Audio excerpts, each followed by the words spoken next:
August 1943 skies over Papua New Guinea. Flying Officer Bob Crawford gripped the control stick of his Kittyhawk fighter as it twisted through thick tropical clouds. Black smoke poured from the engine, filling the cockpit with the bitter smell of burning oil. The young Australian pilot was 21 years old, and he had just been shot down.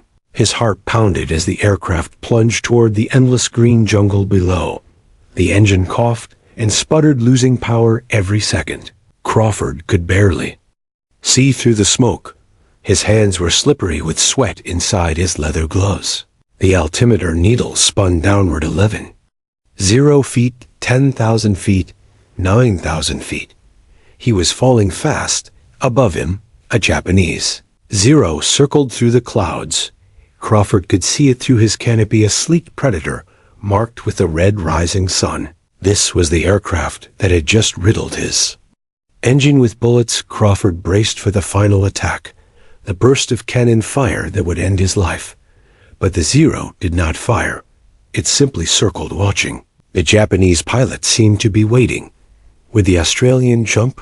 Would he crash? The enemy was close enough for Crawford to see the pilot's head moving inside the cockpit. This moment came after nearly 3 years of relentless Pacific War.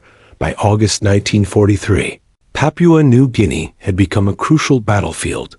Whoever controlled these islands controlled the gateway to Australia. The stakes were enormous. The Allies had about 200 aircraft in the region. Japan had roughly 800. Everyday pilots from both sides took off knowing they might never return. The average fighter pilot here survived only 4 to 6 weeks. Death came quickly in these skies. Men fought over the same jungle valleys, the same muddy rivers, the same anonymous mountains. The fighting was brutal and personal. Pilots often encountered the same opponents again and again. But today something different was unfolding, something that would change Bob Crawford's life forever. Crawford's aircraft was finished. The engine was dead. Smoke filled the cockpit. He was going down whether he wanted to or not. Any enemy pilot could end it with a 2-second burst of gunfire. It would be easy, expected routine. Instead, the Zero continued circling. Crawford struggled to control the dying plane. The jungle surged upward. 40 miles of mountains and valleys lay between him and friendly territory. If he parachuted here, he would likely die within days. The jungle killed as surely as bullets, disease, crocodiles, hostile terrain, hunger, thirst. 90% of pilots who bailed out into this green wilderness never survived. But if he stayed with the plane, he might glide far enough to reach safety. The Kittyhawk was now a 9.0-pound glider. Crawford had only minutes to decide. Above him, the enemy pilot also made a choice. What could cause a trained warrior to choose mercy over victory? Bob Crawford was born in Melbourne, Australia in 1922 and grew up in a typical middle-class family, never imagining he would fight in distant skies. After the attack on Pearl Harbor in December 1941, everything changed. Crawford was only 19 when he joined the Royal Australian Air Force, determined to defend his country and to fly. Training was brutal and lasted 18 months. He first learned to fly in Australia, then traveled to Canada for advanced combat training. Out of every 100 recruits, only about 30 completed the program. Crawford was one of them. In February 1943, he was assigned to 75 Squadron and sent to fight in Papua New Guinea. He flew the American-built Curtiss P-40 Kittyhawk, a rugged, heavily armored fighter with 6 powerful machine guns. But it had a weakness. It could not turn as sharply as the Japanese Zero, which was lighter, faster climbing, and extremely maneuverable. In turning combat, the Zero usually had the advantage. Crawford learned this quickly. During his first weeks of combat, he relied on diving speed and toughness rather than agility. By August 1943, he had survived 89 missions, making him a veteran in a war where many pilots died within weeks. He understood his aircraft's strengths and limitations, and knew survival depended on both skill and luck. The pilots circling above him belonged to Japan's elite naval air force. Japanese aviators underwent some of the toughest training in the world, with fewer than 10% graduating. By 1943, Japan was losing experienced pilots faster than it could replace them. Each veteran represented years of training and combat experience. The man in Net Zero was one of those rare survivors, someone who had endured nearly 2 years of brutal fighting. He followed the ancient warrior code of Bushido, which emphasized honor, discipline, loyalty, and respect. For courage even in an enemy, this created a conflict. Some teachings demanded ruthless destruction of the enemy, while older traditions honored bravery, regardless of nationality. Most pilots ignored those older ideals as the war grew more desperate. But a few still believed that how you fought mattered as much as whether you won. The morning of August 3, 1943, began routinely at Crawford's base near Port Moresby. He inspected his aircraft carefully. Ammunition loaded, 6 guns ready, fuel tanks. Full engine running smoothly. Intelligence reported 15 to 20 Japanese fighters in the area.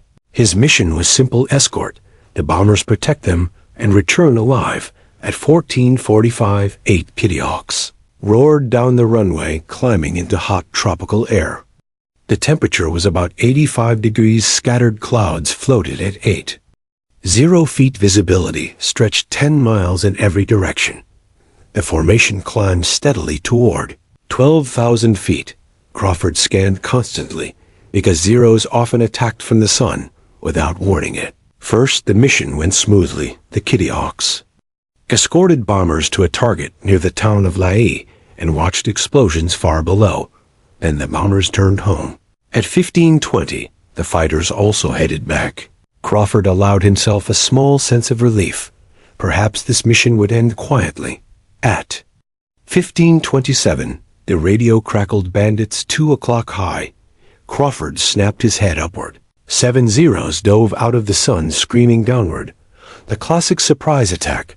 The formation broke apart instantly. Every pilot for himself. Crawford yanked his control stick left. The aircraft rolled violently, crushing him into his seat under heavy G-forces. A Zero locked onto his tail, guns blazing. He heard the hollow thumping of Japanese cannons. He tried every evasive maneuver: barrel roll, split S-dives.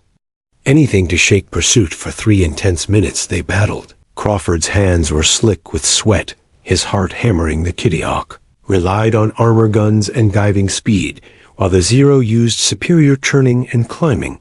The Japanese pilot stayed behind him no matter what he tried. Then, at 15:31, a tremendous explosion shook the cockpit. A 20-millimeter shell tore through the engine. Oil sprayed across the windscreen. Another hit smashed into the wing root. Fuel streamed out. Engine temperature soared past 200, then 300 degrees. The aircraft was dying. Crawford had seconds to choose between life and death. Smoke filled the cockpit, burning his eyes and choking him. He could barely breathe. The engine temperature continued climbing toward total failure. He knew the engine would soon seize, the propeller freezing solid, leaving him gliding. He checked the altimeter through the haze. 0 feet, still high enough to make a decision. He could bail out immediately and parachute into the jungle, but statistics were grim. 9 out of 10 pilots who parachuted into the Owen Stanley Mountains never returned. The jungle was deadly thick. Vegetation, steep slopes, crocodile-infested rivers, disease, starvation, and no clean water. Many died from infection, malaria, or simply getting lost. His other option was to remain with the aircraft and attempt to glide to friendly territory. He was about 35 miles from Allied lines. A powerless Kittyhawk descended roughly 500 feet per minute. He calculated about 15 minutes before impact. 15 minutes to cover 35 miles. Barely possible, only if everything went perfectly. At 15:33, the engine seized completely.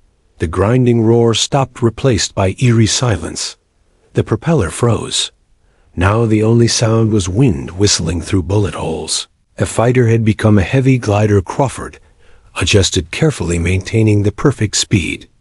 Too slow, and he would stall too fast, and he would lose altitude rapidly above him. The Zero circled Crawford, watched through his oil-smeared canopy, expecting death. The enemy could finish him easily. With one short burst, Zero drew closer. Crawford gripped the controls, waiting. His fate now depended entirely on the enemy pilot. Then, something astonishing happened. The Zero moved alongside, not behind for a shot, not above for an attack, but beside him, close enough to see clearly. The two aircraft flew nearly wing to wing, separated by only about 50 feet. Crawford turned and looked directly at the Japanese pilot. The man appeared young, about the same age as Crawford, serious and composed behind his goggles. For several seconds they stared at one another. Then the Japanese pilot raised his right hand to his forehead and gave a precise, formal military salute. It was not casual. It was the salute of one warrior honoring another. Crawford was stunned. Enemy pilots did not salute victims. They showed no mercy. Yet this one did. The salute lasted about 3 seconds. Then the Zero banked away and disappeared into the clouds, heading toward Japanese territory. Crawford was alone in the sky, flying a dead aircraft, but he was alive. The enemy had spared him. He did not know why or who the man was, but he understood what had happened. He had been shown mercy by someone with every reason to kill him. As the Kitty Hawk continued gliding toward the jungle, he made a silent promise that someday he would find that pilot and thank him. He still had to land. The jungle rushed upward. 8,000 feet, 7,000, 6,000. He searched desperately for an opening in the endless canopy. Finally, he spotted a small clearing near a bend in a muddy river, his only chance. He aimed carefully. At 1,000 feet, he lowered flaps. At 500 feet, he could see individual trees and tall kunai grass. He raised the nose, bleeding speed, hoping to stall. Just as the plane touched down, the tail struck first, then the belly slammed into the ground. Metal shrieked as the aircraft tore through grass and dirt. The tail broke off, wings crumpled, but the cockpit held. The wreck slid about 200 yards before stopping. At 15:47, Bob Crawford was on the ground, alive, shaking. He released his harness, pushed back the canopy, and stumbled onto solid earth. He lay in the grass, breathing hard, covered in oil, soaked in sweat, with a cut on his forehead bleeding into his eyes. Nothing was broken. Bruised ribs, a strained shoulder, minor cuts, but alive. He activated his emergency radio beacon. Within 40 minutes, Allied aircraft engines roared overhead.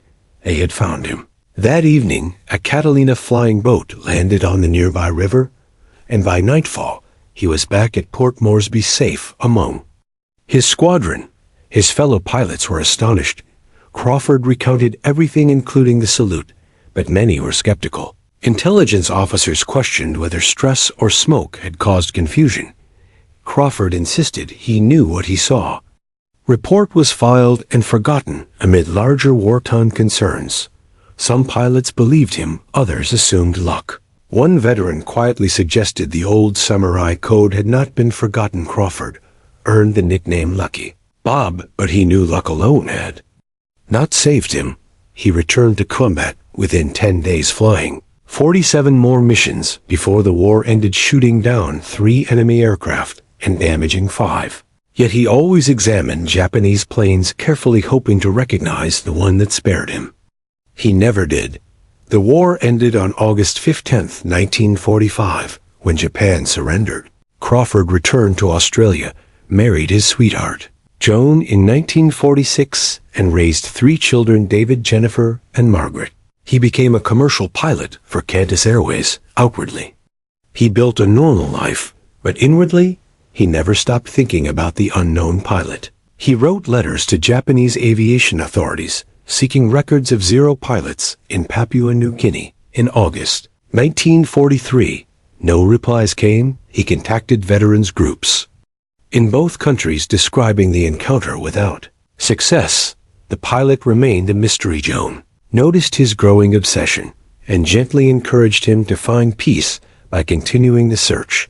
In the 1950s, he taught himself basic Japanese and studied Military history. In the 1960s, he traveled to Japan, visiting museums and interviewing aging veterans through translators at most wartime. Pilots had died many in suicide missions during the final years. Of roughly 15, 0 Japanese naval aviators trained, fewer than 2,000 survived. Finding one man seemed impossible.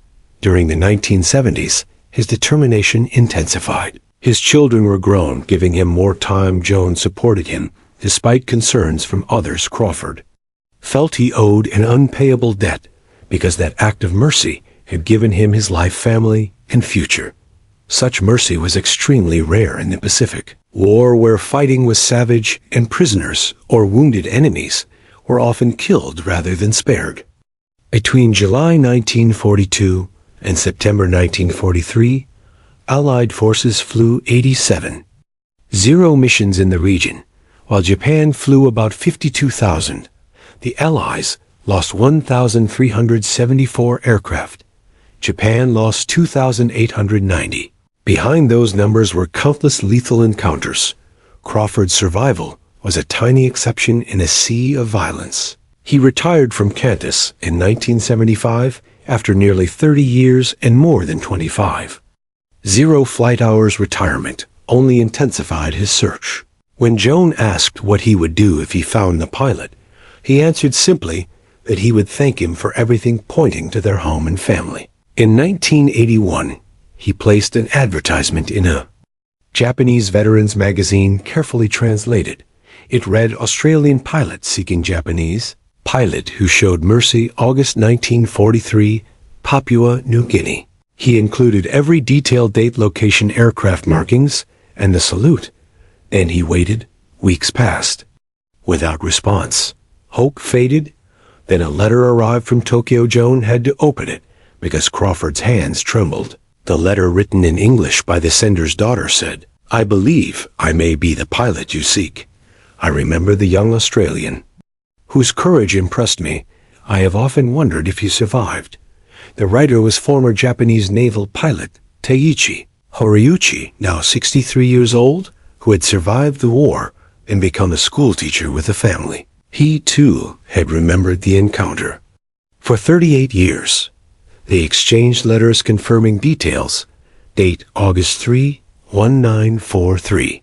Location about 15 miles northwest of Lae. Aircraft types P-40, Kitty Hawk, and a 6M0. Horiuchi even remembered Crawford's aircraft number and confirmed the salute. He explained that Crawford had fought bravely and that killing a helpless enemy did not honor the true warrior spirit. He hoped the Australian would survive and return home.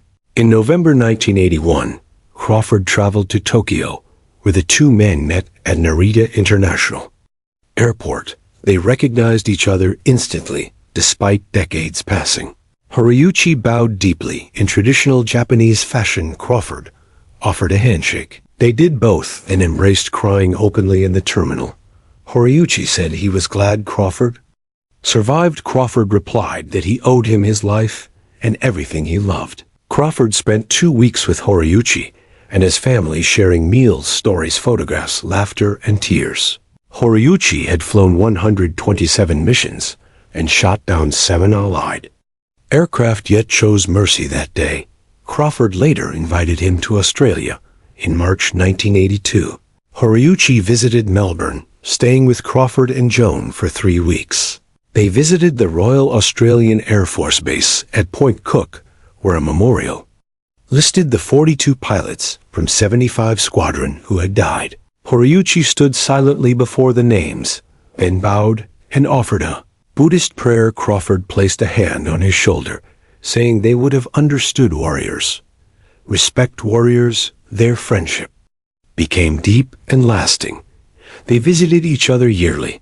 Their families grew close, children and grandchildren meeting and playing together. Together they spoke at schools in both countries, promoting reconciliation and compassion. Crawford often said, "War tried to make them enemies, but they chose brotherhood."